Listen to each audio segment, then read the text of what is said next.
Tell folks a little bit more, whether it's the insurance industry or other industries, how you think they can position themselves, because so many people do just focus on, I want the quick sale now. I want to become a Bitcoin billionaire tomorrow without putting in the hard work, because that didn't come to you instantly. No, you have to get over the learning curve and the hump, which I do talk about in Beyond the Board. You have to these expected, unexpected. There are challenges that are going to come up for everyone. But in regard to the passive income, that is when, because one of your previous episodes, you were talking about, you were like, I laugh when people are like, I have rental property and that's my residual income. It's like, you have to still show up.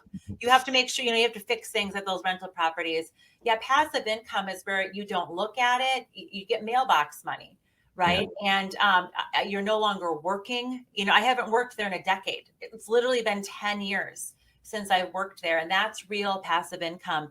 But I will say that now in this world, it's not necessarily passive because you still need to be there, but these subscription models for businesses are very, very smart. There's a phenomenal book called Subscription. And it's how not everyone, but most businesses are moving from selling products to selling subscriptions. Mm-hmm. And I think that's one way. It's not true residual income, right? You still have to show up, but it's more predictable revenue. And so I think getting creative and looking at how do I predict revenue streams in my business, because if you don't do that, you won't be in business, no matter how good you are, whether you're managing your pipeline or your subscriptions or whatever it is. I just think that's a smarter way to work.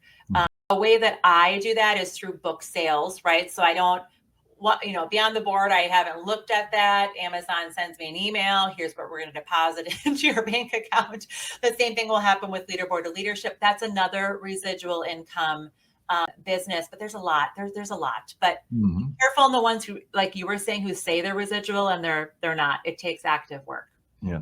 Our special guest today is Rebecca Gebhardt. If you're listening or watching to this program, this is the TJ Walker Success Show, where we try to help you become more successful by learning how to communicate more effectively and set goals more effectively and actually accomplish what you want out of life.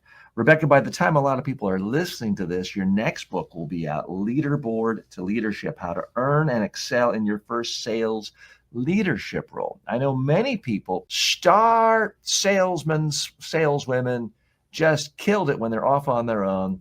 And so I guess the so-called Peter principle, they're elevated, they're promoted to managing 10 salespeople and complete flops. I mean, there are different skill sets of being great at sales and managing other people at sales.